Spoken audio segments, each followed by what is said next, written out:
Now, finally, I saw some issue about the digital number plates of vehicles, about fines, that people are being fined for, I don't know for what. But the issue about the number plates is not fines. It is anti-crime. I want my people to put on the TV a picture I saw in today's paper, put that picture, if you have it.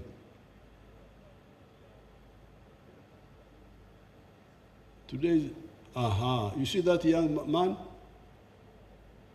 45 years, was killed on 10th of June, a few days ago. This one here, Geoffrey Wayengara. It was in today's paper. I cannot accept our Ugandans dying because of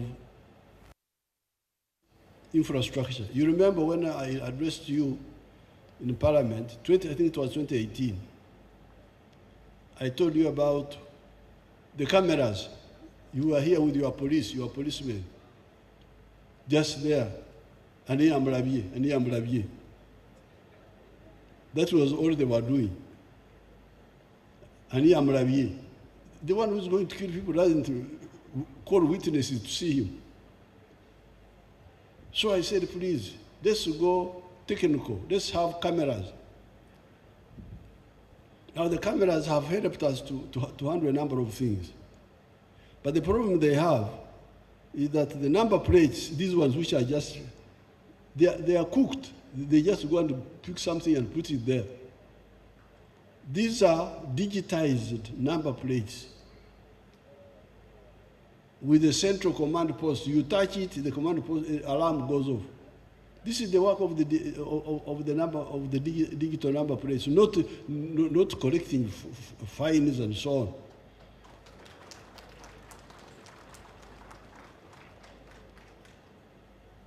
I think the confusion about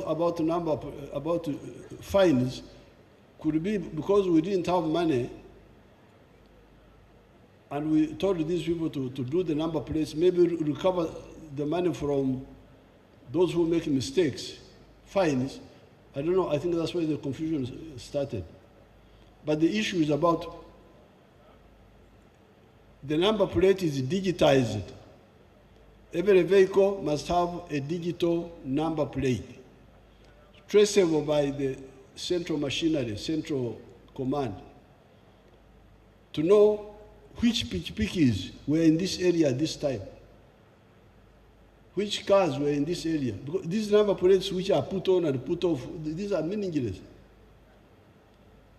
This is the whole thing about the digital number plates. It's not about money, fines, what, no. It's about security. That boy now, such a young person killed, they're acting with impunity. This is what I cannot accept. Look at this one. Was killed here in Mkono, I think.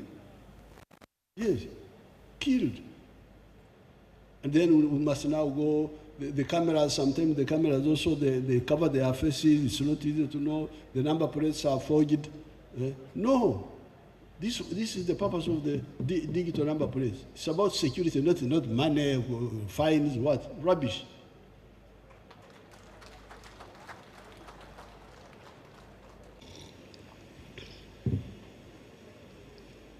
So some people are saying that claiming coffee, this one, you remember there was a group called, the one we abolished, what was it called? The one we rationalized. UCDA. UCDA. They were saying, oh, we are the ones who developed coffee. Coffee was saved by NRM, working with the scientists.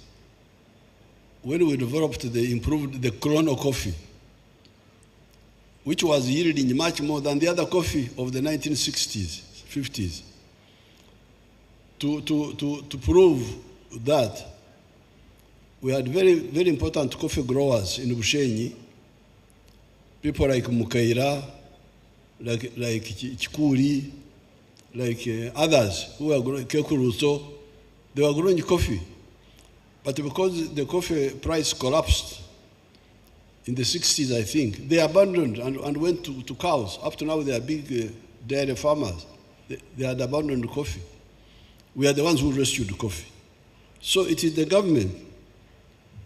The current coffee boom was on account of the government scientists who developed the improved colonial coffee, different from the old variety that people in Bushenyi had abandoned for the dairy industry. The dairy industry in the cattle corridor, you can see it for yourself, what it is doing there. If you can show us people like Kabera, the one of Gomba, can you show us Kabera of Gomba? I will give some of the,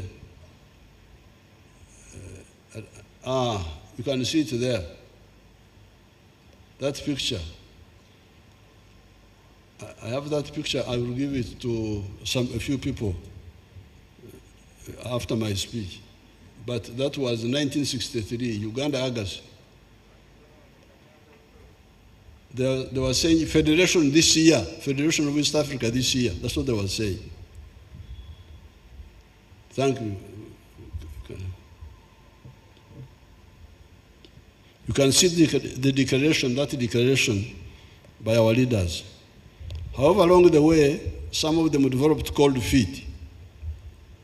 That is why Mwalimu Nyerere and Mzee Karume must be hailed as some of the most devoted Africans that have ever lived. You can be sure that if that federation had taken off, so many of the problems that afflicted us could have been avoided. Certainly, Amin would never have taken power in Uganda. If that federation was there, Idi Amin would never have taken power in Uganda here. Maybe the problems of Rwanda and Burundi could have been handled differently.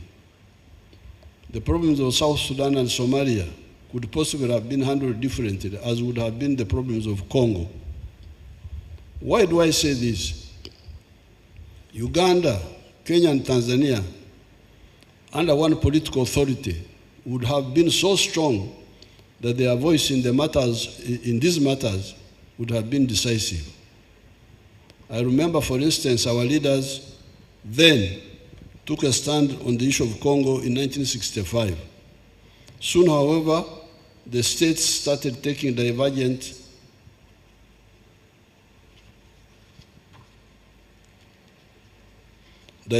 positions, which would not have been the case if they were under one political authority. We must again salute Mwalimu Nyerere and Tanzania, because without the support of much of Africa, except for Zambia, Botswana, Algeria, Nasser's Egypt, and Guinea-Conakry, they were able to be a reliable rear base for the anti-colonial armed struggle that raged in Southern Africa from 1962 to 1994, when South Africa achieved freedom. It is a pity that after victory, we only got Uhuru, independence, and not Umoja, unity, especially political integration. The third historical mission we identified was the Undugu, brotherhood of the 1.5 billion African people. These people belong to only 4 linguistic groups: the Niger-Congo, the Bantus and the Kwa, the Nilo-Saharan, the Nilotics, the Cushitic and the Sudanic, the Afro-Asiatic, Arabic, Amharic and Tigrinya, and the Khoisan, the group in South Africa. Recently, I had a delegation from Congo, but we did not have a French translator. However, there was a Runyoro Rutoro speaker from Ituri province in Congo, Tebasima Atenyi. I therefore spoke in Runyoro, and he translated to the rest in French. This was just like 2 weeks ago when I had a group from Congo. I was speaking in Runyoro, and he was translating to those people in Frei. Apart from similar Interakistrian, Bantu, and Nilotic dialects, we have the good luck of Swahili, which is a neutral, non-tribal dialect developed by our ancestors when they met at the East African coast to conduct business. Therefore, the third historical mission is a question, in quote.